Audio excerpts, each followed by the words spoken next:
All righty. I think we're pretty ready to go. And that awkward silence that always starts one of these can end. Hello, everyone. Thank you very much for joining us this afternoon. Firstly, I'd like to acknowledge that I am coming to you from the lands of the Gunditjmara people. I want to acknowledge the elders of the Gunditjmara Nation, their elders past, present, and emerging. And I want to extend that respect to the elders and the peoples of all the nations represented by today's call. I know we've got people calling in from Mianjin of the Turrbal and Yagara peoples, Darkinjung land, Gunai Kurnai land. No matter where you are, respect as ever to First Nations people. On this, the final day of NAIDOC Week, a celebration of First Nations people and culture and history. And as I'm sure we'll get to in this conversation, climate justice inevitably tied up with First Nations justice as well. So it's something that's important to keep in mind. Thanks so much for joining us on your Sunday afternoon, particularly if you're doing exams right now and you're using this as some kind of distraction. My name is Tom Ballard. I'm a comedian. I'm 30 years old, but I'm still very cool and young and relevant. And I'm going to be moderating this conversation this afternoon between a bunch of very intimidatingly capable and awesome young climate leaders. We've got 6 of them. They've got a lot to say, and it's going to be a fantastic conversation as we kind of discuss, where to here from now for young people and Australia. 2020 has been a bit shit. I think we could all agree. We've been through COVID together. That was bad. And now we've got to figure out what's next in 2021, particularly through the lens of young people doing something about the climate crisis that we're experiencing. If you might remember at the start of the year, which feels like 20 years ago, there was this kind of moment when recovering from the Black Summer bushfires, it seemed like something was going to happen and we were ready for a major conversation about serious climate action. That got put on the back burner thanks to COVID. And now we are looking forward to a gas-led recovery. So there's some depressing news out there, but awesome young people like the people on this panel and people watching are going to do something about it. This event has been put together and supported by the Foundation for Young Australians, which is a national not-for-profit who believe young people have the power to beat injustice and transform the future. FYI exists to back young people with the trust, resources, skills, and connections to make change. Also, Youth Action New South Wales, who are the peak organisation representing the 1.4 million young people in New South Wales and the services that support them, and their program called Outburst, which is a youth leadership initiative in Western Sydney that's been running for over a decade. And also the video series Youth on Strike, which is directed and produced by Rob Innes with Junkie, Screen Australia and Mashup Pictures. It's a fantastic series. It's 3 parts. It's on YouTube. Highly recommend it. They gave a whole bunch of cameras to young climate strike leaders and got them to document their journey, organising that strike and dealing with homework. Oh, how lame's homework, guys, right? See, still very cool and relevant. And it's a fantastic insight into that movement, what those young people are about, and it's well worth your time. If you haven't seen it yet, we have a little taste of the trailer. Hit it.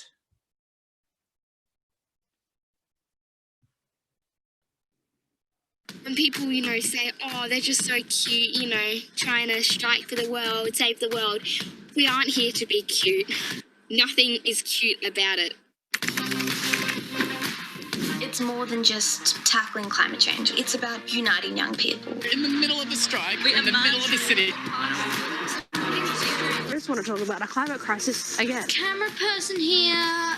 We were sick and fed up with our leaders ignoring us just because we don't have a vote. Youth for climate change, am I right? We have to act now. We've got 2 weeks before the strike. No way I would consider myself an activist. It is procrastination, but it's procrastination to save the world, you feel? Ow. Sorry, ant just bit me. Can we pull it off like the adults do? It's really heating up. Explain the strike itself to my mother because she knows what a strike is.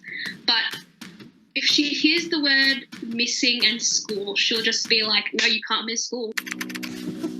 I can't just pass. I need to do really well, and I don't have any opportunity to speak up. You're asking a bunch of high school students to try and offer you solutions when we got homework to do. It's resulted in me sacrificing my social life. I should be prioritising climate action over school. Moving out of the house in about 2 or so weeks. Never read the Facebook comments. They're not supportive at all. I feel like they only want it to be student-led in name. I have to toss up between school or strike. I don't want to skip out on my sack and get a 0 for that.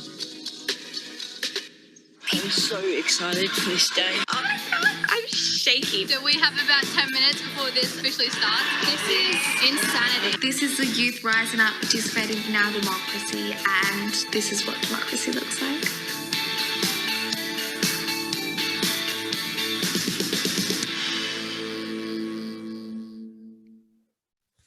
Yay! All right, now that might have been a bit laggy. That was the technology. It's not a weird avant-garde production, okay? Go to YouTube, watch the trailer itself, watch the whole series. It's well worth your time. On that note, just a warning, whatever happens over the next hour and a half, it's Zoom. There might be technical difficulties. I'm sure you're used to this by now. This is 2020, the hell in which we live. Thank you again so much for everybody joining us. It's fantastic to see so many people here. We want to hear from you. If you want to ask questions throughout the chat, please do so in the chat function. Our beautiful people running this event will be keeping an eye across those, and I'll put some of those questions to our panelists towards the end. General disclaimer, please be nice. No discrimination or harassment in the chat. That'd be great, particularly any mean comments about me. If you do that, you'll be sent to jail. The event is being recorded. Please, if you are not one of our panelists, make sure your camera is off. Keep yourself muted. General Zoom etiquette would be fantastic. The chat is going to be recorded and released at a later date, so please keep that in mind. Also, I just need to mention the fact that the lovely Ashlee and Ailey from the Mallacoota Sanctuary group were going to join us for the chat, but they can't because I'm told they have no internet today, which is, the kind of thing you hear in a first world country in 2020. They are fantastic girls who have a really inspiring story about the Mallacoota community, particularly young people in that community reacting to the events of the Black Summer bushfires, which obviously devastated Mallacoota. We love you both, Ashlee and Ailey, and sorry you can't join us today. We will meet again, I promise. All right, let's kick off and meet some of our wonderful panelists. We'll sort of meet them as we go and we have a conversation with them. I want to start with Will. I just want to check in. We saw you in that trailer there. You were the one talking about never read the Facebook comments. You live in the Hunter region of New South Wales, where coal is extremely popular. You helped out with the climate strike a couple of years ago. Now you're working with Seed Mob, who are building a movement of First Nations young people for climate justice. How are you, Will, after 2020, and how have all these events affected your approach to campaigning around climate issues? Yeah, thanks so much.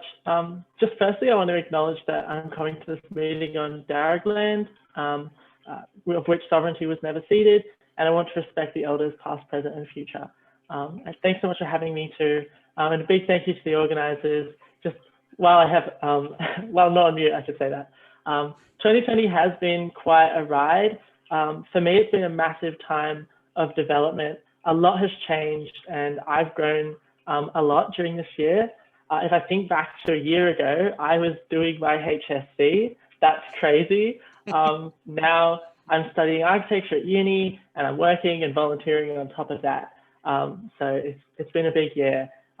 In regards to SEED, I'm a support person there. I'm doing things like raising funds for the org, and I've also only been there a really short time. SEED is doing the most amazing work, stopping origin fracking 2 massive gas basins in the NT. And Tish, who's also on this panel, is just the most inspiring person, and I think she's the best person to talk to on that. A lot of my organising earlier this year actually was as a mentor at School Strike, which the wonderful Leila is representing on the panel today.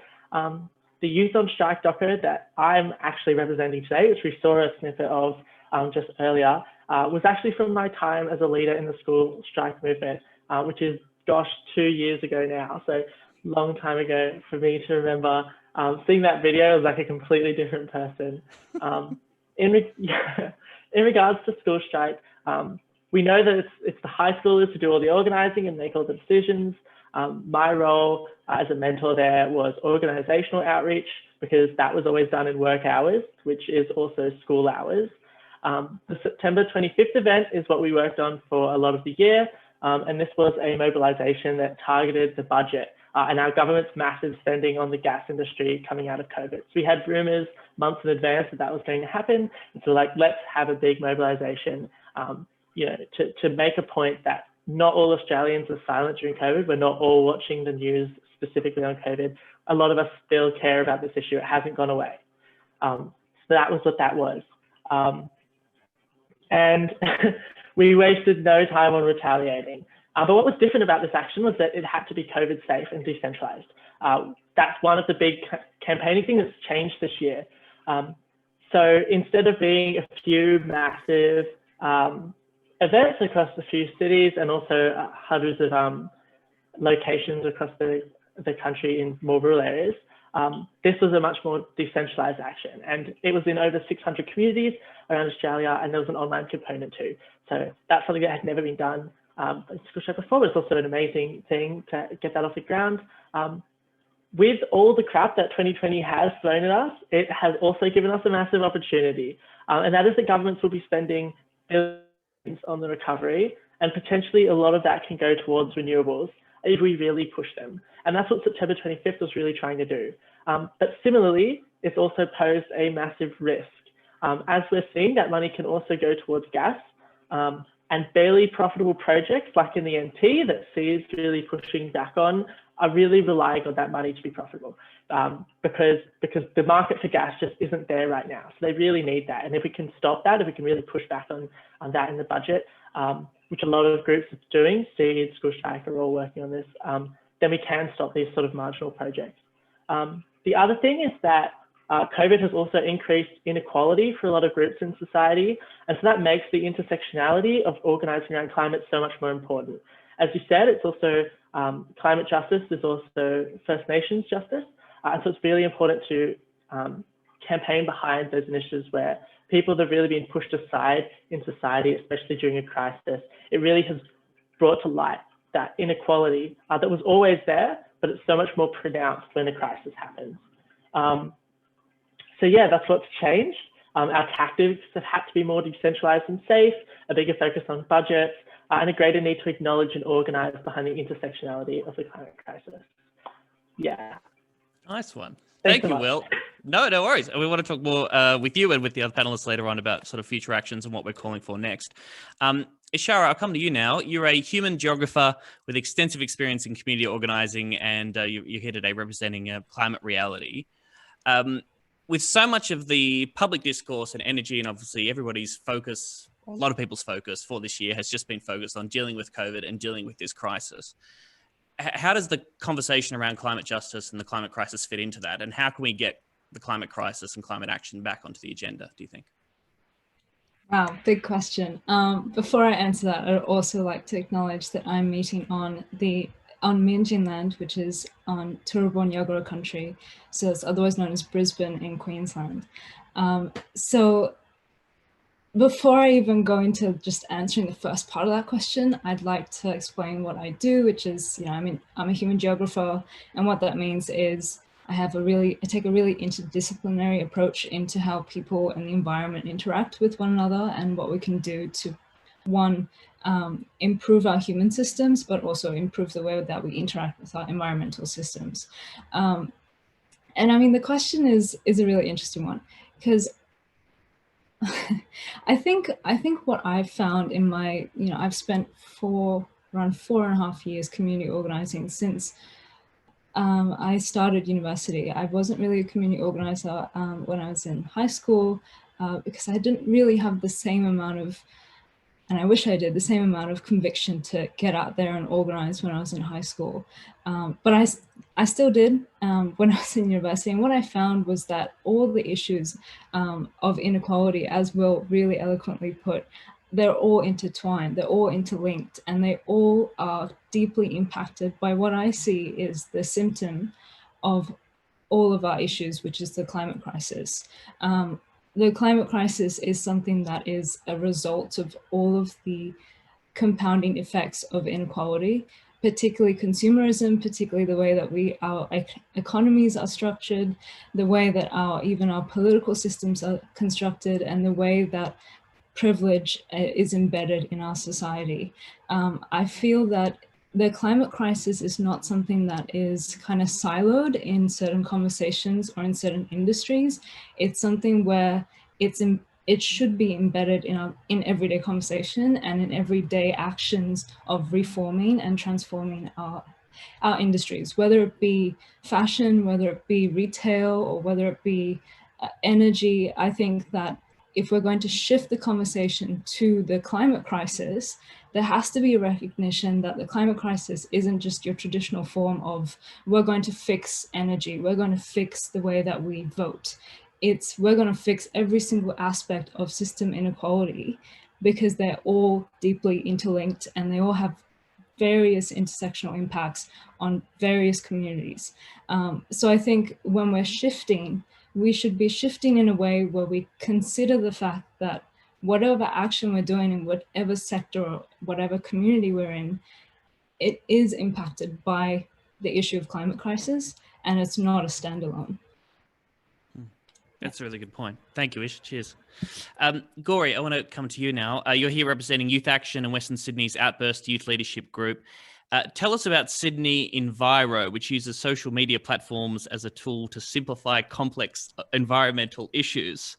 I love it when social media platforms simplify things. Can you tell us more about that kind of project you're on and how it fits into climate action in 2020?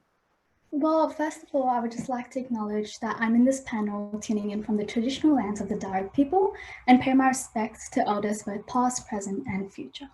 So now coming on to Outburst, it's a Western Sydney-based youth group and we work on various projects to support young people in Sydney. So this in the past has included notable events such as What's Up West, which was a youth networking program held last year, attracting like hundreds of people to have a channel to voice their own views and hear from other young people about theirs, and basically just have a way to facilitate discussions that aren't really possible at such a large scale elsewhere. But so definitely keep your eyes peeled for the event if you're here or near in Sydney like next year, which fingers crossed will happen because COVID really messed up this year, so fingers crossed.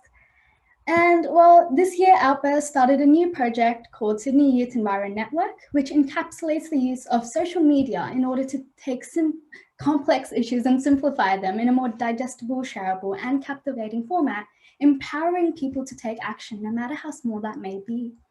So as you all may be aware, Australia was recently overcome by the extensive effects of Black Summer with 18 million hectares of land burnt, and that released like 400 million tons of carbon. And we did a lot of research and found that young people really wanted to help, but they felt overwhelmed and confused and helpless with how they could assist with the biodiversity crisis when so many animals, around 3 billion, were killed and displaced. We also noticed that there was a huge disconnect between young people and groups in Western Sydney in supporting local action, and groups appear to be fragmented and have limited meaningful opportunities for youth participation. And even though around 90% of young people use social networking apps, such as Instagram, to engage in content, local councils and decision makers don't use these channels effectively for youth outreach at all. So a key part of the content that we create and promote will be aimed at showcasing actions that young people can partake in their local community in Western Sydney to lead a more sustainable lifestyle. Multimodal content would include things like low-cost tips and tricks for small changes that young people can embrace in their daily lifestyle, and also provide information and ways for you to take meaningful action. And we'd also promote local sustainable businesses and support local positive policy changes favorable to improving environmental outcomes. And while to drive people to our social media pages even more, we'll have other supporting materials, and hosting events would be a major thing that we look to do in the long term.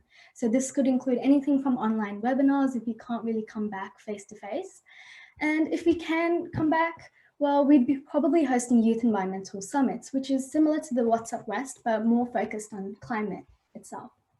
So we also hope that we can use social media in order to create platforms that give young people the ability to become accurately informed and correctly educated on matters concerning our futures quickly without having to go surfing on the web for information that just might be inaccurate or created through vested interest or bias. And well, I really want to call out my Instagram page, so at Sydney Enviro. So please make sure to check it out and give it like a follow if you're interested. And if you have any questions at all, please feel free to message us and we'll definitely be able to help you. Follow me on Instagram too, everybody, not for climate action, just for tickets and stuff. I'm an old millennial. I'm still on Twitter. Is Twitter cool or is Twitter dead now? Is Twitter over, Gauri? Can you tell me that? I mean, a little bit. I don't use it, but... All right, put yourself back on mute then. I don't want to hear any more else from you. No, okay, that's good to know. I'll pivot. We've got 3 other panelists I want to get to quickly before we move on to the big question, where to from here. Leila, you're an organiser for School Strike for Climate on both a national and a local scale. You're advocating for greater action on climate change from the Australian government. We've heard a lot about the strikes. They've got a lot of press coverage, as Will sort of explained, had to go online this year because of obvious reasons. So can you tell us more about that? What is the School Strike for Climate's position at the moment? What are you organising around? What's 2020 done to the cause and where you guys are at? Yeah, well, School Strike for Climate, even though we've definitely been disrupted this year by COVID, we're still an activism group and we're still pushing in the same ways that we were before. Just our platform has had to change a lot. We're still trying to empower young people and get young people in particular to advocate and speak up about this injustice, the fact that our futures aren't being taken seriously. And by doing that, by putting pressure on governments, which in the pre-COVID world, that was in-person actions. And as Will was saying, it was a lot of city actions. We were kind of encouraging people to go to the cities and create big strikes and big protests because that was really effective, that we found. However, this year it's obviously had to change up a bit. We had a strike earlier this year in May that was entirely online because that was right in the middle of the COVID period. It was a live stream on YouTube. And while that was something that we've never done before, I think it was still successful and still definitely engaging. And we had a lot of, it was a great opportunity to lift up local voices, which is one thing I think that's been really great that's come out of this COVID period, is that we've done a lot of more regional and rural voices and kind of uplifting on those more like local areas, because it's been in the past a lot of city kind of central strikes, which is effective, but we've been working a lot on solidarity this year. And I think that's something that's come out of this that's been really unique. And while it's difficult to be as effective as we were pre-COVID when we could get those really huge numbers, and obviously the environment is not on the top of people's minds now that we're in this crazy world with the pandemic and this economic crisis that we're in, we're still trying to encourage enthusiasm. And we've had the same kind of approach this year. Even though we've had this setback, we're still demanding, and we're not going to let the government take this as an opportunity to disregard climate action, because just the climate crisis does not go away while we deal with the second crisis like the COVID-19 pandemic and the recent economic recession. We're not going to allow the government to take this as an opportunity to disregard our futures and to disregard the possibility of renewable energy. And I think, as Will was saying perfectly, the gas-led recovery, it was a little bit expected and disappointing, but that was one of our main pushes that we had for September 25th, is pushing against gas, which is a fossil fuel and which the government wants to invest to, and encourage the government to lean into renewables in this post-COVID world, because I think this is a great opportunity for us to go renewable now and to start making those steps now, because we have to do it soon, because this is a drastic thing. This is an upcoming thing and we can't keep dancing around the issue. Right on. Thank you, Leila. Great earrings too. Tish, I want to come to you if I could. You're a proud Torres Strait Islander. You've got strong connections to Musig and Padu Islands, and you're a community organizer at SEED, as Will was mentioning before. Can you give us your perspective on this year, on the climate crisis, and how it's affecting people in the Torres Strait, and what 2020 has meant to you? Yeah, thank you. And kapakut, which means good afternoon. So I'm Tish.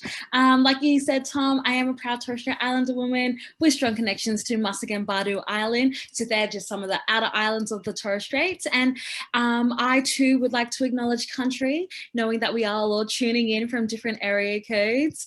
Where I am, I would like to acknowledge the Angamuthi people and pay respects to their elders past, present, and emerging, and especially during this week, definitely acknowledge that sovereignty was never ceded. I'd also like to acknowledge every Aboriginal and Torres Strait Islander person that may be tuning in with us today, and any people of colour and people that identify as First Nations to their culture. So yes, Will did mention I am the community organiser here at SEED, and we have been building a movement of young Aboriginal and Torres Strait Islander people to protect their land, rivers and oceans from the causes and impacts of climate change. So really interesting question, I guess, what's been happening, in the Torres Straits, and, what are they really sort of experience in terms of climate change? Because something really incredible came about this year while in the midst of everything and the plethora of shitty reasons that have happened, consequences that have happened this year. 350 Australia relaunched the campaign Our Islands, Our Home, with the support of Client Earth, which are environmental lawyers in the United Kingdom, GBK Land and Sea Management, which are located in the Torres Straits, Deadly people from Pacific Climate Warriors, and SEED Mob. And what Our Islands, Our Homes are is the incredible journey of 8 Torres Strait claimants who have taken a case against the United Nations, taken a case to the United Nations Human Rights Committee, and have accused the Australian government for their inaction of reducing greenhouse gas emissions in line with the Paris Agreement. So yes, here we are, we're changing the world, we're making things happen. And so for those who actually don't know a lot about the Torres Strait Islands, is that the group of islands, there are 150 of them in that space between mainland Australia and Papua New Guinea. And it is a pristine wilderness region that contains the most northerly part of the Great Barrier Reef. They are home to one of the world's oldest living cultures, as well as rare and endangered species. But does anyone actually know that the Torres Straits do not contribute to Australia's carbon emissions? Like, not one bit. And yet climate change is putting the life on the islands at risk. We are seeing advancing seas already threatening homes, as well as damaging burial grounds and sacred cultural sites, where many islanders are concerned and literally can see their islands disappear in their lifetime if there is no urgent action.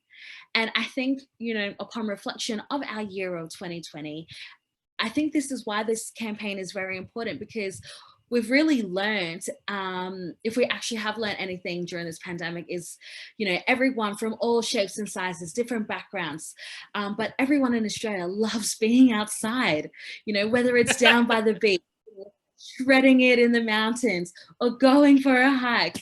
We all love the natural wonder that is Australia and really appreciate its beauty. Therefore, we really need to be advocates for the environment and really stand together in solidarity and really hold our governments and their leaders accountable for their inactions.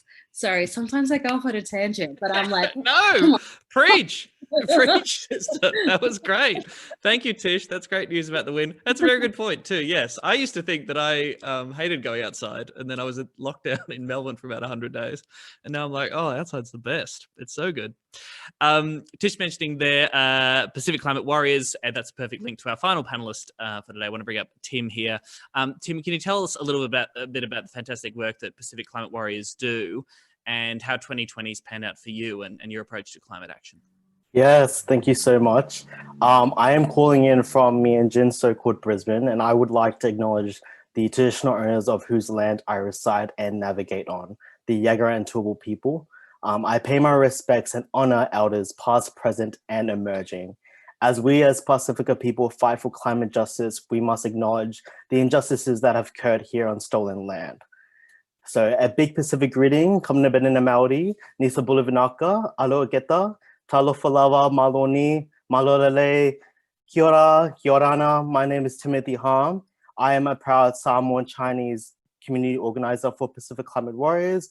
My mother is from the villages of Satawa and Savai'i in Samoa, and my father is Chinese. He was born and raised in Fiji.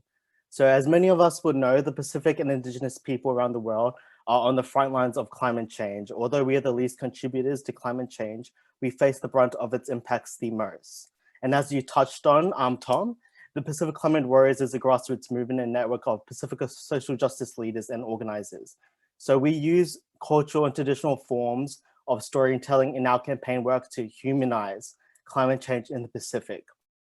Traditional dance, song, art, language, cultural practices, our campaigns and initiatives are centered by Pacifica cultural themes that are relatable and resonate with our communities. So it is important that as Pacific climate warriors, we challenge and change this so-called narrative of victimizing that the media and the Western world like to portray Pacifica people to be throughout the climate crisis. So our slogan, "We are not drowning, we are fighting," is a reflection of our resilience and resistance as Pacifica people. So what does this look like in 2020? Amid the COVID-19 pandemic and the ongoing impacts of climate change, Pacifica people remain resilient and resourceful. Communities in the Pacific face the triple threat of COVID-19, its economic impact, and an escalating climate emergency. Early in April, while the Pacific was battling to contain COVID-19, Cyclone Harold, a Category 5 cyclone, hit Vanuatu, and this represented yet another threat of climate change. And with COVID-19, this complicated and restricted preparations for disasters and the demand for aid. So as you can see, while the Western world is able to, dance around climate change during this pandemic, such islands in the Pacific don't have that luxury on being able to, worry about other issues within their own countries. And in a contrasting of events here in Mianjin, Brisbane, we created a coloring in book. So last September in 2019, the Pacific Climate Warriors Brisbane team created a 3-minute storytelling video called Mitangi, which was part of our global Pacific Climate Warriors campaign, Mitangi Malohi, which was to build momentum in the lead up to the climate strikes. So fast forward to the 2020 pandemic. During the early months of isolation here in Brisbane, we wanted to be innovative and find ways to continue the conversation of climate change at home. So we created a coloring in book titled Color Between the Front Lines, in which we published through FYA, shout out to FYA again, illustrations of the Pacific Climate Warriors featured Mitangi Pacific Climate Warriors, which was featured in the video. And each illustration also featured a proverb in the language of each Pacific Climate Warrior that was represented. So we wanted to create something that was intergenerational. Something that we find in our community is there is a disconnect between different generations, and we wanted to help bridge that. So we thought, what better way to engage different ages, in particular our children, than to create a coloring book? And that way parents or aunties and uncles and cousins would print out the coloring book and color in with their kids and then connect with Pacifica language. So as we continue to persevere in 2020, from May to July this year, the Pacific Climate Warriors around the world engaged in a 10-week online workshop called the Pacific Power Fellowship. And it was important more than ever for our networks to stay connected during this pandemic, to build resilient systems that are equipped to adapt to this new way of being in community and working and organizing in online digital spaces. So the fellowship is a Pacifica-led and offered a digital space for our warriors to upskill in online engagement, network strengthening, leadership, digital storytelling, future building, and also a space that provides digital empowerment during these uncertain times for our Pacifica people. So recently, the Pacific Climate Warriors carried out their September 2020 moment, and our theme for this year was an unjust recovery from the COVID-19 pandemic and climate crisis, and planting the seeds that our future generations will harvest tomorrow. So teams across our network engaged in the campaign. I know in Solomon Islands, they held a community garden amongst their villages. In Melbourne, with higher restrictions, they were able to create an online series of creative cultural workshops in which they practice things like weaving and storytelling as well. Here in Mianjin, Brisbane, with lighter restrictions, we hosted a Sunday Kai, which translates to Sunday meal. And we wanted to plant seeds of genuine relationships in our community to build community between Pacifica and First Nations people. And given the restrictions, the event was intimate and gave better opportunity for people to connect. So we shared organic Pacifica food in theme with planting seeds. And we also enjoyed a night of yarning and live music. So an unjust recovery from the pandemic and climate crisis for us was to strengthen those relationships and to continue to work in solidarity with our Pacifica and First Nations people. So as I said, Pacifica people continue to be resilient and resourceful during these troubling times. And I think this year we have proven that we can still continue to build momentum in our community. Good one. Thanks, Timothy. Not drowning, surviving. I like that. Or fighting, sorry. Not drowning, fighting. I really like that. That's really great. Also good to know that, we can work delicious food into all climate action. That's a good tip. Okay, that's the panel. All extraordinary, very impressive young people who are really engaged with making things better on a climate front and a variety of other fronts. I think we all agree 2020 sucked for a range of reasons, but no one seems any less determined or resilient. Lots of people survived, have thrived during these challenging times, and have kept their focus on climate justice and everything that means. So where to from here is where I want to go to next. Touching on plans for 2021 in the immediate future. What are the demands? What are the tactics? What are the ways that young people in Australia can get their voices heard and get shit done? Leila, let's start with you. Where is the climate strike looking for 2021? What are the big priorities for School Strike for Climate from here? Ooh, 2021. It's really difficult to plan for a year that we don't know how it's going to go. We don't know if COVID will be the same situation. We don't know if it'll be like all cleared up by January. But regardless of what actions we're planning to take, we know that our demands are going to remain the same, and they have been the same since we started, which are no new coal, oil and gas projects, including the Carmichael Adani mine and the recent gas-led recovery plan. 2, we want to go 100% renewable by 2030, and 3, for the government to fund a just transition for all those working in the non-renewable industry, like coal and gas and oil, into the new renewable industry. Because we're very conscious that there are people affected by these changes. And while they are necessary changes, we acknowledge that and we want to provide support in that sense. And a huge demand that we will be pushing going forward is for the gas-led recovery to be abandoned. Because even though gas is not coal, it is still a fossil fuel, and we can't afford to be going backwards in this time when people in the Pacific Islands are already seeing the direct impacts of climate change on their beaches, on their shores, in their climates, in their weathers. And we saw in the Black Summer of this year what climate change is going to look like in Australia, and it is only going to get worse until we start taking adequate action. I think we are going to continue to try and push for whenever we can start doing in-person actions, even if it's just in small groups, we're going to try and do that, because there's something about the energy of a protest and a strike that's so empowering and that can really push for real change. That is something that I absolutely love about the School Strike for Climate movement. So going into 2021, I really hope that we can start getting those protests back up again. But yes, our demands and what we want to push for will remain the same going forward. Dang right. The demands of the school strike are so good. First of all, they're more comprehensive, more accurate than the position of the Australian Labor Party, I would argue.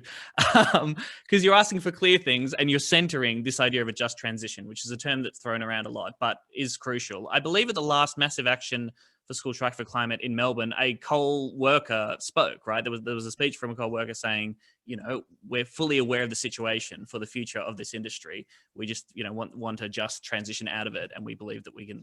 And it's an unsustainable industry. Coal is not a resource that's going to be around forever if we keep depleting it in the ways that we are. Like, not only is it damaging our climate and our atmosphere by burning it, but taking it from the earth, it's going to run out. We can't be putting so much of our economic dependence on an unsustainable and unrenewable resource. It's like economically unwise. So that argument about the economy and all that, because we can't go into renewables because it doesn't make sense when you think about it logically. In the long term, we can't be this dependent on a non-renewable resource. That's really interesting. And I want to go to Will now, actually, off the back of that too, because Leila was talking about, the rural solidarity, finding climate advocates and people who are passionate about this in the regions and in rural areas, because this is where the fault line seems to be dividing, the pitting against our future economy with climate action, jobs versus the climate, yada, yada, yada.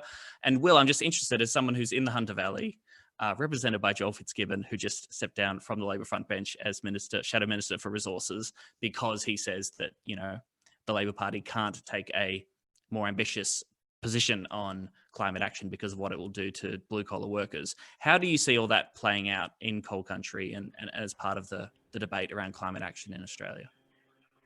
Yeah, so the first thing I want to say is that's not where I'm living currently. That was when I was doing the documentary series. So I'm now living in the Blue Mountains, which is also not too far from a lot of other coal basins out at Lithgow. There's coal trains going past all the time, and I have my brother is employed, was wanting to be employed in the coal industry and is driving trucks there. So I have that relationship with coal. There is like a sort of, there's a big denialism obviously in the country. I mean, it's a super conservative area where I'm living, which is like Bilpin, if anyone knows what that is. And then back when I was living in Hunter, super conservative. A lot of people know about climate action and they just push it out of their minds or try to avoid it in a lot of different ways. The sentiment, I do think it really changed after the fires. And I think those conversations that we have about our stories as young people and our stories as First Nations peoples and our stories as people impacted by climate change, they actually ring true a lot more now because everyone knows someone who was impacted by the fires. Like they were so widespread. I think that really,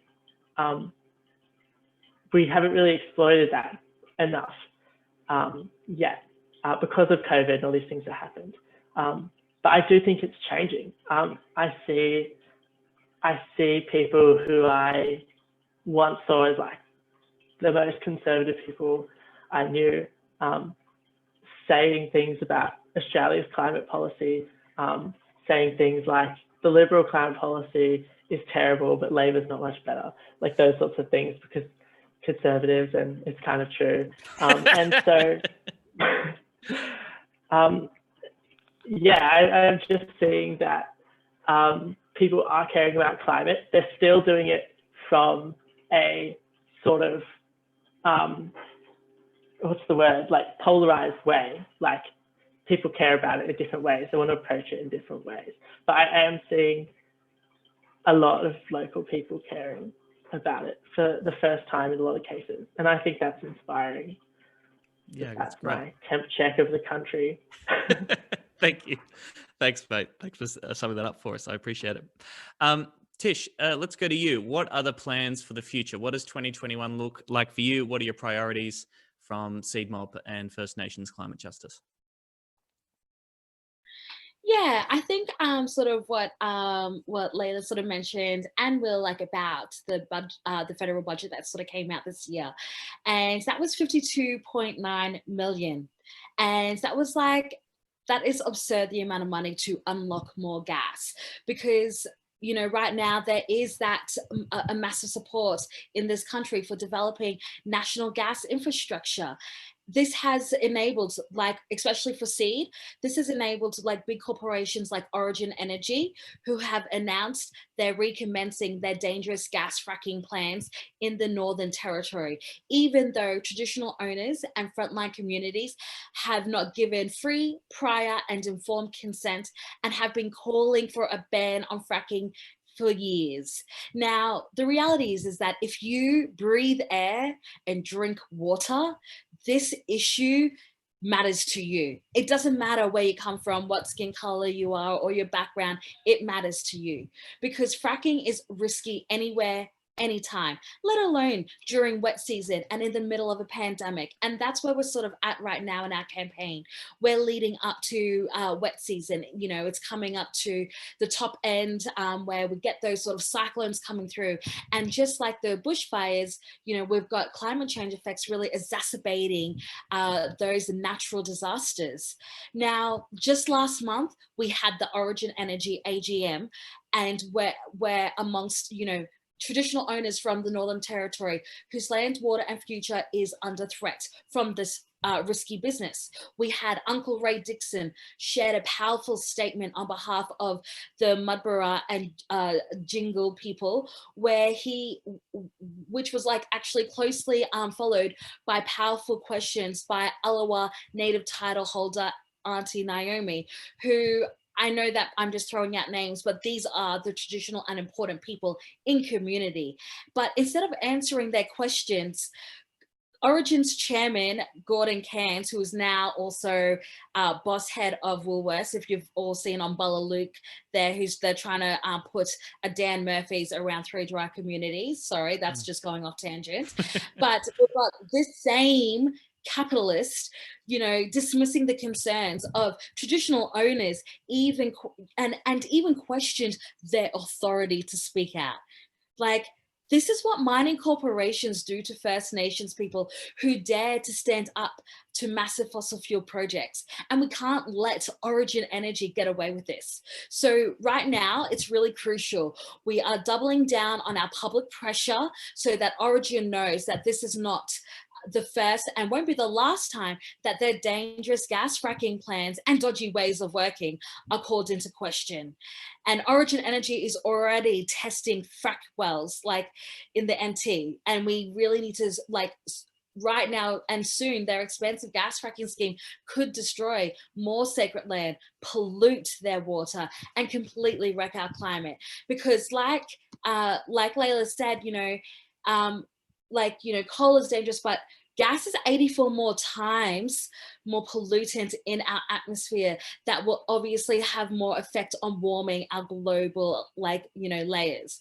And so this is where we're seeing communities like the Torres Strait, Pacific Islands that are, really facing that, on the front lines of that. And so we really must continue to put pressure on, companies like Origin Energy and Santos, and really stop the fracking project.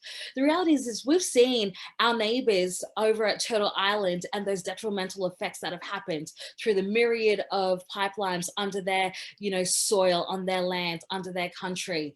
And so, as we are seeing this gas recovery, we can also see those detrimental impacts. And, we need to speak up and speak out for them because they're destroying our communities and our culture. Thank you, Tish. That's really great. Although I do want to say Origin Energy is a major sponsor of this panel, and Tish does not speak for us, and they're fantastic. No. Can I ask one question? That was a joke. Obviously, there's been a whole bunch of First Nations people and traditional owners who have been screwed over by exactly those interests that you outline over the years for a very long time. But there is also a relationship and a reality that some traditional owners are, in extremely economically dire circumstances because of colonization and the history of this country for a range of reasons, and is therefore see in welcoming fossil fuel companies onto their land and the country as a way to garner some money to help their people out, right? Is there a tension there between First Nations people sometimes and these kind of major projects that we're talking about, something that you at Seed Mob need to navigate at all? Absolutely. Look, the fact of the matter is because of colonization, there are blurred lines of, who is a traditional owner to that space.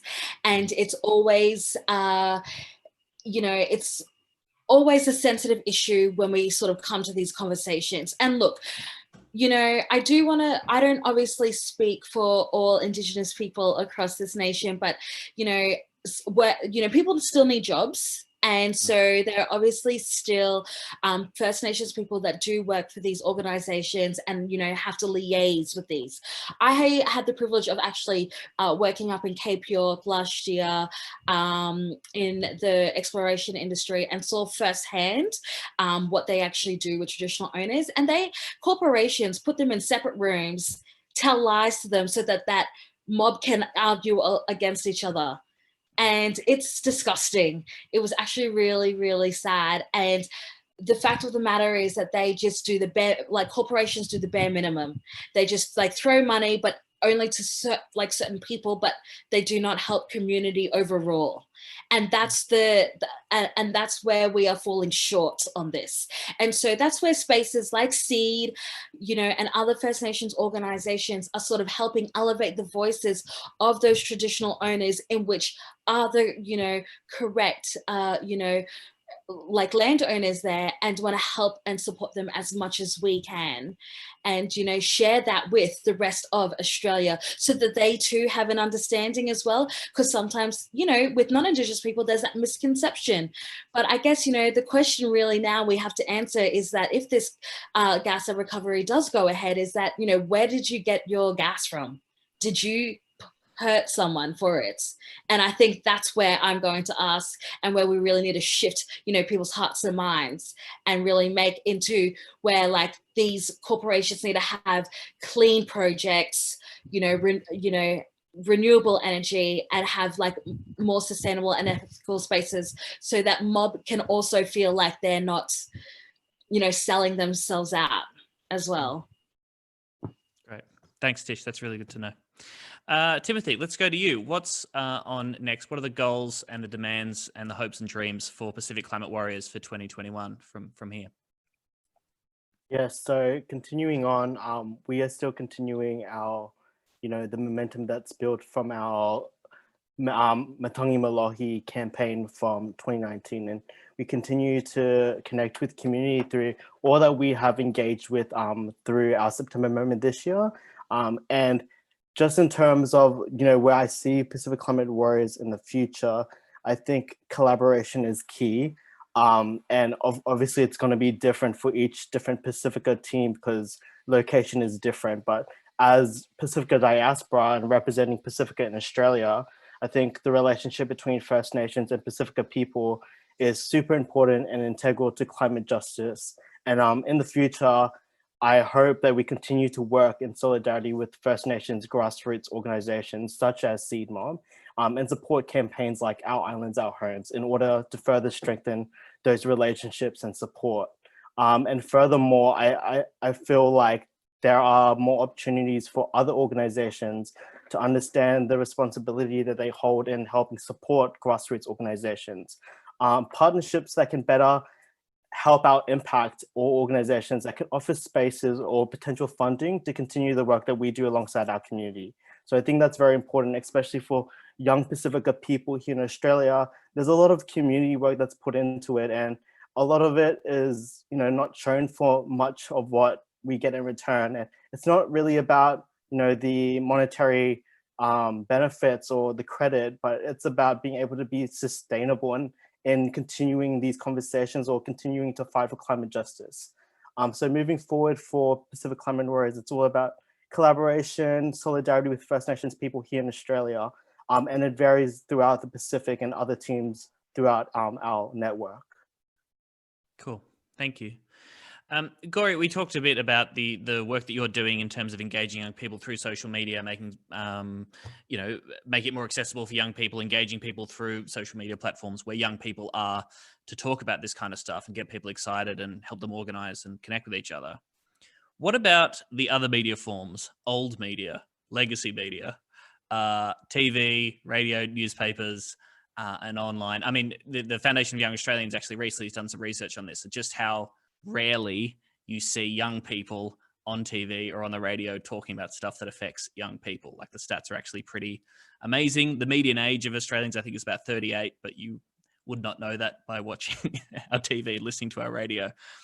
How do you think we can better engage and get young people's voices in the media talking about stuff like climate justice and climate change, which is really going to affect them?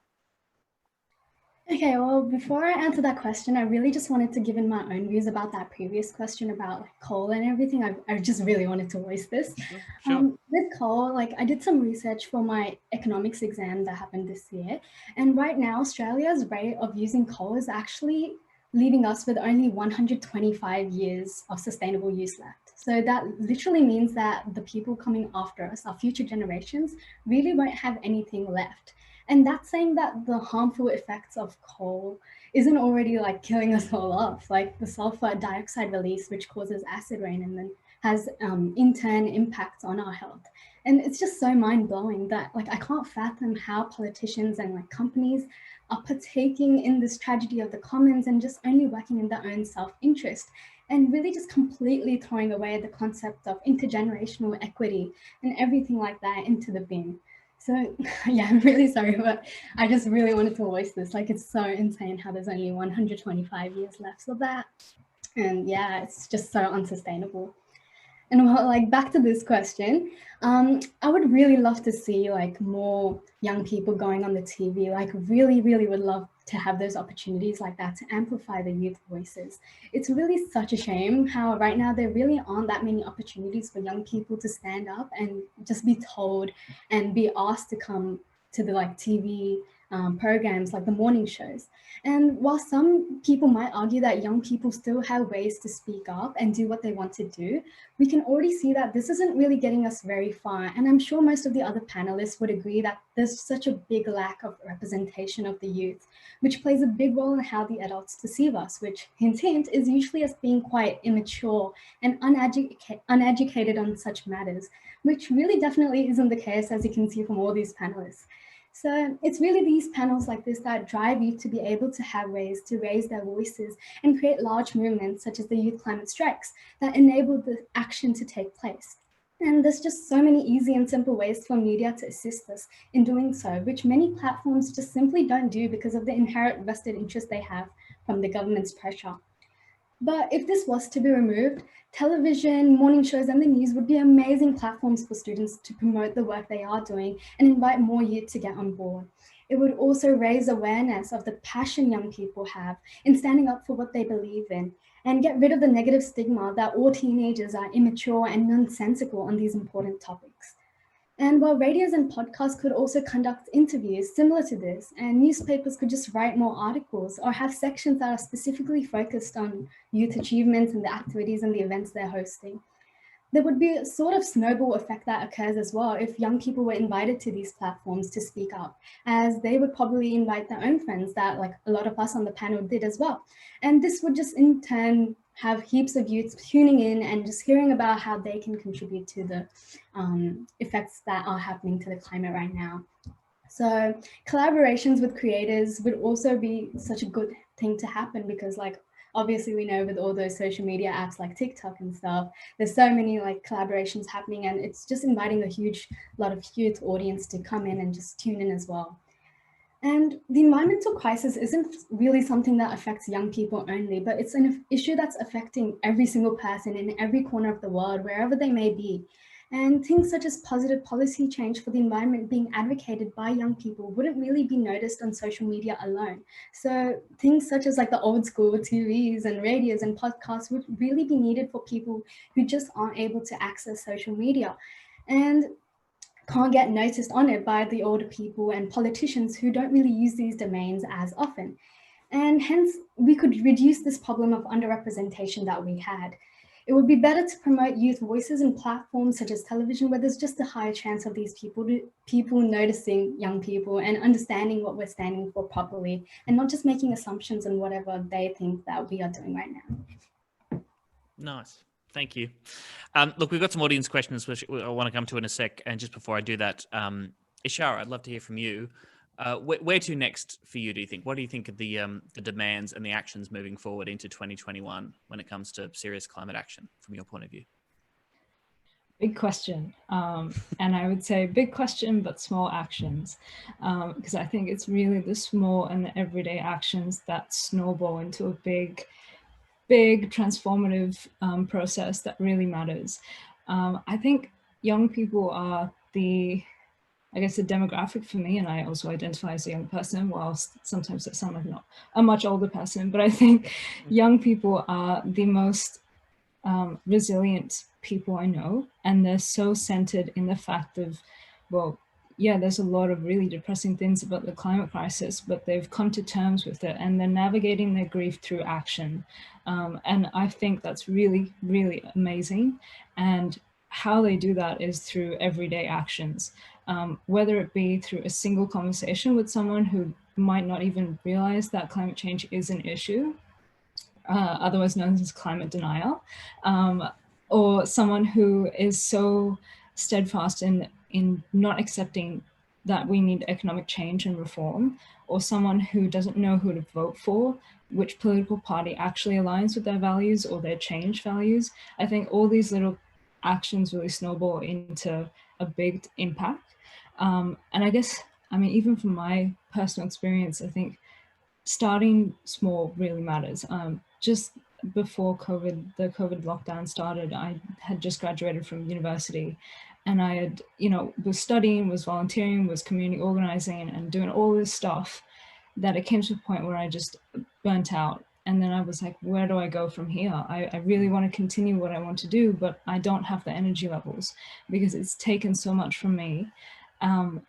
And being comfortable in that fact is really powerful. I think even for young people to just self-reflect and to be comfortable in the fact that they can't do everything. We can't do everything.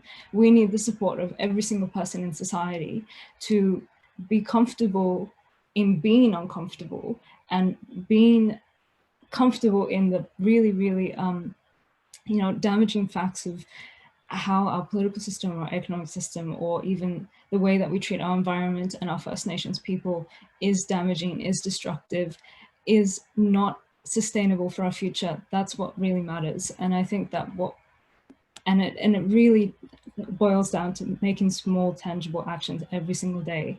So for me, that might look like, now that I'm working part-time, where am I purchasing my items from? Where am I purchasing my clothes or my toothpaste or my containers and my food from? Is it contributing to a larger system where there may be laborers who are exploited, or where there are no proper environmental regulations in the way in which that product is made? Or where is my bank investing?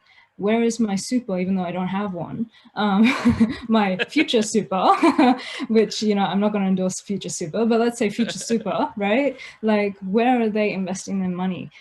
Money and your vote is where it also matters the most, especially for young people who don't have sometimes the privilege of having a super. I think it's actually less of a stress not having super, but where your money goes is really important. And if we're talking about coal and oil, there's also the fact that our oil and coal byproducts contribute to the largest polluters on Earth. Plastic, for example, is a huge polluter on the Earth. And those are the issues which, we can actually take tangible action every single day. We can choose not to buy from a certain retailer. We can choose not to. I think every single action that we do is also a form of, what's the word? Protest. It's a form of transforming your social action into a political protest. And lastly, I'd like to add that, if you wanted to, how I see it as a community organizer as well, is riding on the goodwill of other networks that are doing incredible work, such as, Youth on Strike or Pacific Climate Warriors. We all work together really well to amplify each other's voices to take this action. And one thing that I found from this year is this awesome platform called Impactor, and it centers young people as their decision makers for creating regenerative and sustainable future. So I've just put the link, oh, it's not working, just put the link up in the chat box. So check it out if you want to. I think it's really, really awesome. And there's a bunch of awesome people across the Pacific and Australia on there. Good one. Thanks, Ishara. Cheers. That's in the chat if people want to check it out. And if you want to submit a question, feel free to do so in the chat too. We've got people going through them. Obviously, we can't get to all of them. Thank you to everybody who has submitted questions. It's much appreciated. We'll do what we can. We'll do a bit of a fire round to try and get through some of these, I reckon. Let's start with this question coming from Emily. Leila, I'll put this one to you. Emily wants to know, whose responsibility do you believe it is to tackle climate change and better the natural planet? A question I'm sure that comes up to you a fair bit. Huge conversation around, oh, look at these, young kids, they don't know anything and they're not in control of anything. They should let the adults take over and be in charge of running our economy and the environment, right? Yeah, the most frustrating thing to hear is like, oh, good on you for climate change. When you're grown up, you'll fix the planet, when it's literally, we have a deadline, and it is the responsibilities of governments and corporations to be taking on this, because while individuals, we 100%, we have power in our purchasing. We've got power in the way that we advocate and the way that we push for change and make changes within our own lives to be sustainable, and that is necessary. It is not down to our responsibility, and we're not the ones who are creating the mass issues that we're seeing on the front lines in Australia. The government is the one who makes the decisions around whether or not we go and pursue a renewable future, not the people. The people can push for that, but the government is responsible for creating that change and for encouraging other countries to move into a future that is sustainable and renewable. Corporations are amongst the biggest contributors to climate change in the way that they produce their clothing, not clothing, products in general, the way that they extract the material to create those products, in the way that they sell, in the way that they exploit workers. All of those processes, trade between countries, it's all unrenewable, and it's all down to the big corporations and governments to make the decisions that will make those changes. And I think that's something that's it makes you feel really hopeless in a disappointing way and powerless as a young person and as an individual, is knowing that it's all in the end coming down to those big decisions made by the big groups. And that is unfortunate, but I know I don't think I could sit back and watch this all play out without having a say in it. Like, this is my future and I want to stand up and that's something I love about School Strife for Climate, is that I'm doing something. I'm trying to contribute to this fight. And while it's small steps forward, it's steps, and we need steps. And pushing for that and the work that we do, I think, really gives me hope that we can and will achieve a future that is sustainable, and that we can push for our government and the corporations that operate within Australia and all over the world to become the sustainably, the sustainable processes. Sorry, I'm not wording this correctly. They'll become sustainable in the way that they conduct processes and policies, because they'll see that we need to. And that's my hope, that we can push them to understand what the situation is and why change is needed. But yeah, to answer your question, it does come down to the big guys to make the big change. Oh, that was great. Please don't feel hopeless, Leila. That was a great response. And can I just say, this is something that gets me really inspired by, particularly young people involved in school strike. And I think Zoomers today, they get it, that ultimately when it comes to the issue of climate change, individual actions are fantastic. Anything you want to do to make your life more ethical. And for me, when I was growing up, it was stuff like, finding out where the stuff that I buy came from. I tried to be a vegetarian. I was quite bad at it. But, these kind of individual choices that we're trained to think that's the only way that you can change the world. But with an issue like climate change, it's just like the facts are so clear that, huge amounts of the emissions of the past couple of decades have come from 10 companies alone. And so the fact that young people are wise to that and are realizing that, while individual choices are fantastic, we need mass action on a national and global scale to make a serious difference. I think that's a real big change. Yeah, the single most frustrating thing about it is how clear it is. Like, why are we denying science? The science is telling us that this is an issue that has been occurring since the Industrial Revolution, and this is how we can address it. The solutions are there, ready to be implemented, and we're still dancing around the topic and trying to pretend it's not happening. And it's frustrating to watch my future and the future of every generation that is to come be up for debate, when it's just a black and white issue of science. This shouldn't be political. This shouldn't be a social, kind of controversial thing to talk about. This is literally black and white science, what is going on and why we should be addressing it. Yeah. Right on. All right, sorry, I'll get to more questions now. We'll try to move through these. Ishara, I want to give you this question from Peter. If we designed an economy from the ground up, what would it be like? In 20 words or less, if you could. No, obviously that's a massive question, but Peter obviously pointing the finger at the way our economy is structured and how that affects our country and the environment. What are your brief thoughts on that question from Peter? Thanks for the question, Peter. And I think it definitely ties in really well with what Leila said. I have my opinion on the economy and how we should transform it or reform it. But again, it doesn't go down to young people making those decisions. I think this is one that's upheld by people much older than us, who have much more purchasing power, whatever it is, than us. It really, I love the question, but at the same time, I think we have to be comfortable in the fact that we shouldn't be asking our young people these questions. Not as a, I love this question, but I think as a general, these questions really make you wonder about, okay, well, who's actually responsible for these actions?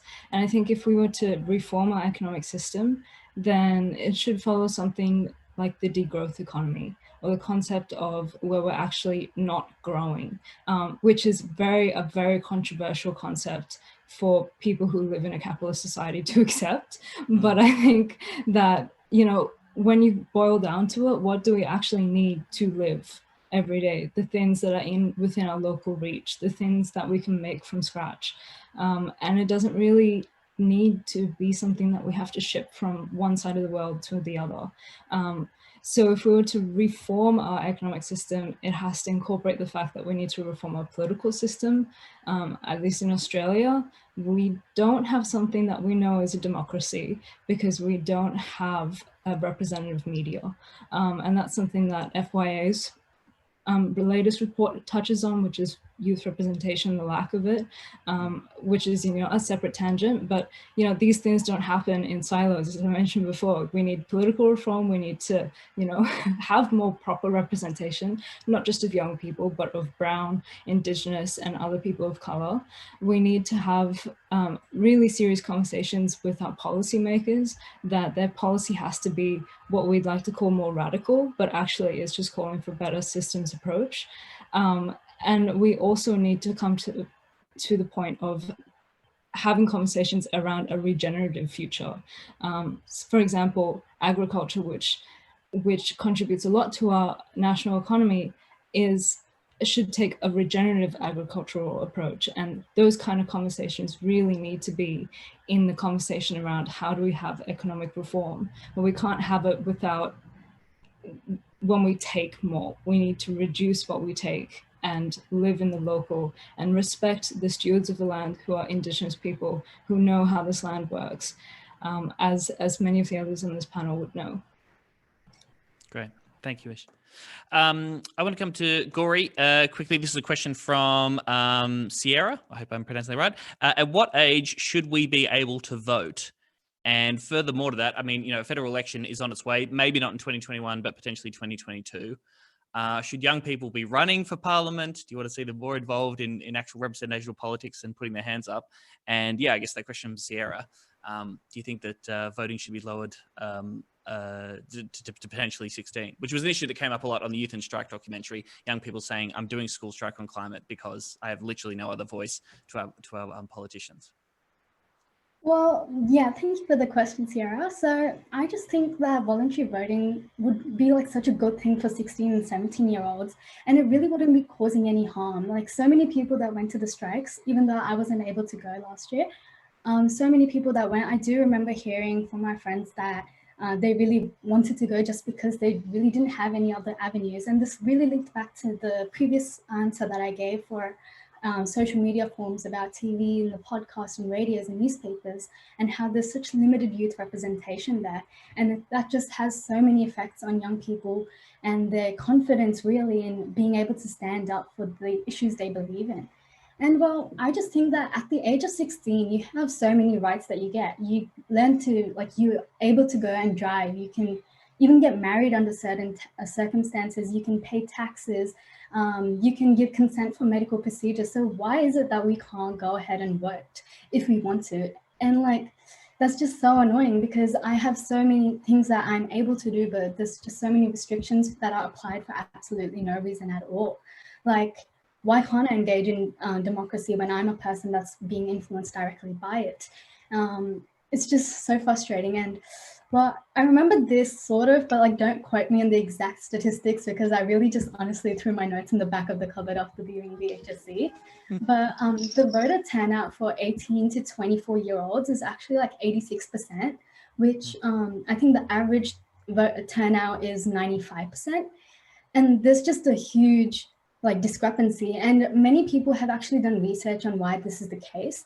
And they found out that if we were able to introduce a younger voting age when it's like non-mandatory, when it's voluntary voting for 16 and 17-year-olds, they would be more inclined to go and attend with their parents, and they just ease themselves into this compulsory voting system. And we really need that representation by these young people to join into the voting, to make those like accurate decisions about who should be the one that's like in charge and who should be the one making the decisions for us.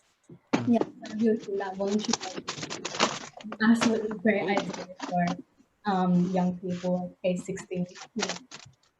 Great. Thanks, Gauri. I think someone might have had their microphones on there. If you just make sure you keep on mute, that'd be fantastic. Thanks, folks. That's such a good point. Someone pointed out to me recently, yeah, 18 is a terrible age to get someone to start registering to do anything, because you're often leaving house, or you're going out on your own. So hopefully that fight is going on. I think Labor had a policy to lower the voting age in 2016. I don't know what's happened to that, but fingers crossed something can change there.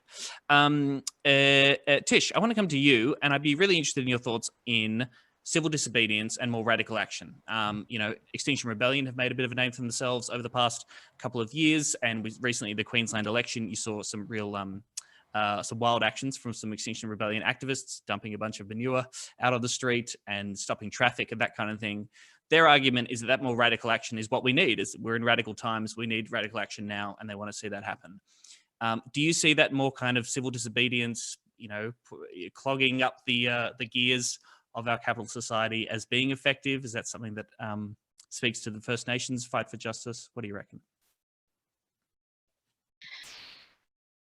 Really good question, and it's something that we at SEED have thought about, and I'm sure other organizations too. I love some of the stuff that Extinction Rebellion do. I mean, gosh, it's incredible.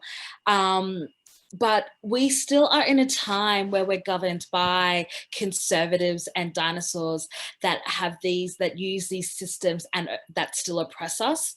So we have to, unfortunately, from SEED, it's not our way, it's not First Nations way, and not just only that, we've already got this stigma from the Australian community that, the minute that Aboriginal and Torres Strait Islanders speak up and elevate their voices, we're angry Blacks. Oh, this is not the right way. Oh, they're too native for us. And it's like, oh my gosh, well, I don't know okay, how do we do this? So, when we look back and we reflect about our history, our culture, and our elders and our ancestors, it's all about our stories, our song lines. The way that we are going to change the hearts and minds of people is sharing our story and the way that we did things and lived on this country for thousands of years. And that's how we survived. And so people need to remember that, as First Nations people of this country, we are the first conservationists and the custodians of our lands and islands. And in order for us to, be a culture that continues to survive through this, space, we need to live in harmony with our lands and generations. And with that, share that with the people, share that with all of you, and stand in solidarity, with other organizations and allies. And I think there's been a lot of progressive movement with young Australians here through this year. Our 2020 outlook has been, it's been fucking interesting. Sorry for using that language, but in Reconciliation Week this year, we did not know what sparked the Black Lives Matter movement. And while we have been in this pandemic, we have been able to use the social media platforms to elevate young voices. And it's the young people, the non-Indigenous young people that have actually stood a lot in solidarity. They're the ones here right now that are changing the way that we are going to see a future for all of us that, speaks to all area groups. And that's in disabilities, what Ishara was saying, it's not just, the environment, it's the music industry, it's your sustainable clothing, it's farming. And that's how, by doing all of this, we're going to be connected and win this fight. And we need to stick together and do that. Sorry, was that a little bit heavy? No, we love hippie. We love reds. We're all going to go do something after this. We're going to hang out and change the world.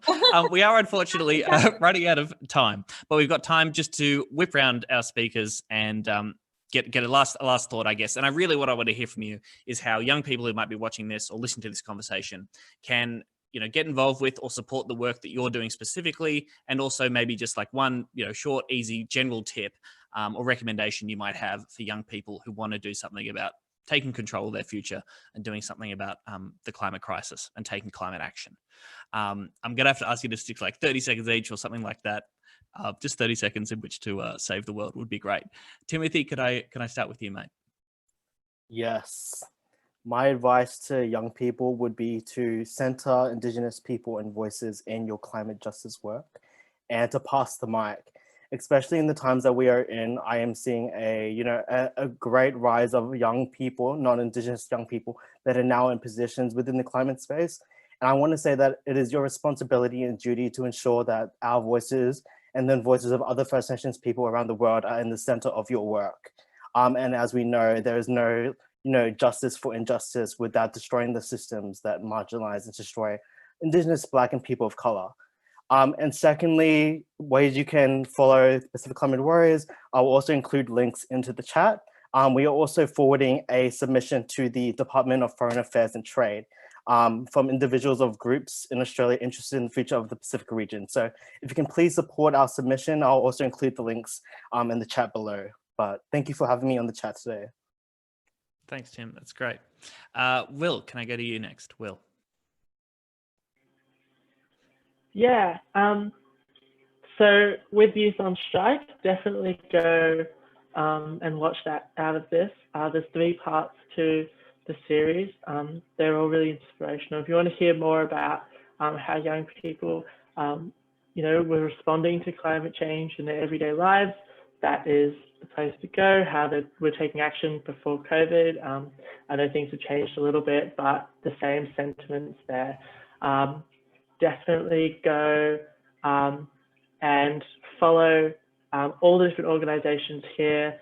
They're all doing amazing work, especially SEED. I might be biased, probably not. And definitely Pacific Climate Warriors and School Strike. And get involved too.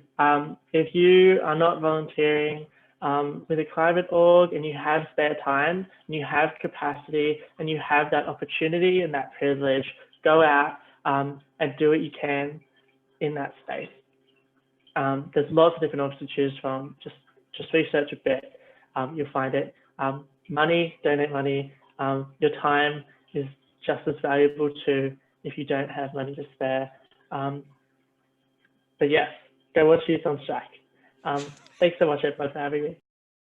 Thanks, Will. That's great. Leila?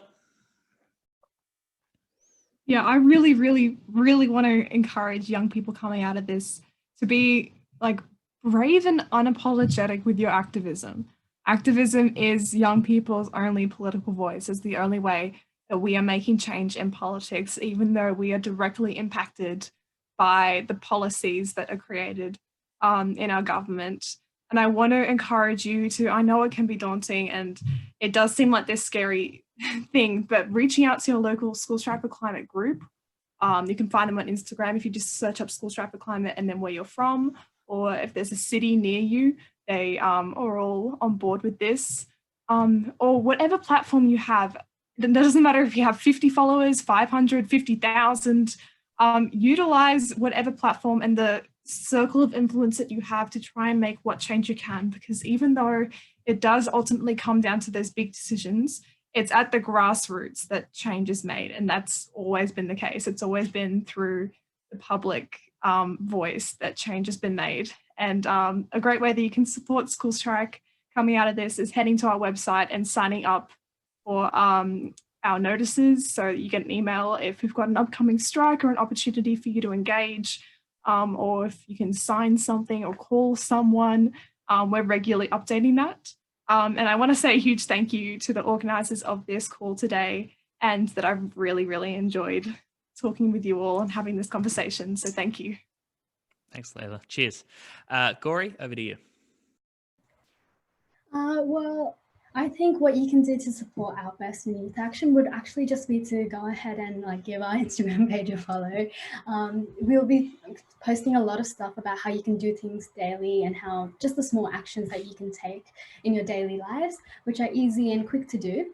And there'll also be a lot of information that's given now that's a lot more accurate than other places that you might not see such I guess you might not be able to find such information easily on the internet because it's such a huge place to be. Our Instagram page is at Sydney Enviro, and you can also check out Outburst and Youth Action by going onto youthaction.org.au, and I'll post that stuff onto the chat in a bit. And well, you can just contact us on our Instagram page and we'll definitely be able to try and help you out with any questions you may have. We're actually just a quick side note, but the people who made, the person who made the profile picture that we had for our Instagram page was actually a person who just reached out to us and was just so passionate and enthusiastic that we just wanted to get them on board in some way possible and just utilize their skills with what we did. And so we have this beautiful and really cute profile picture for our page now. So if you just I really encourage you all to just step forward and just reach out to any companies and organizations I know. I know that Oak Tree is a student, Oak Tree has a student ambassador program for the Australia / Pacific regions. And they just recently did the Live Below the Line campaign. And so they're definitely looking for student ambassadors. So just check out their page as well. So yeah, it's really helpful and I'm a part of it and it's just a lot of fun as well as being really educational. Good one. Thanks, Gauri. Cheers. You'll see there's lots of links being posted and our panelists have very kindly put a bunch of resources in the chat too. Tish, bring us home, baby. Yes. Okay. Well, yep, everyone, just like everyone's organization, keep updated. Check out also, if there are local campaigns happening, who, the First Nations organization too behind that. But, the reality is we need to rebalance our human nature interaction that is central to our culture and our traditions.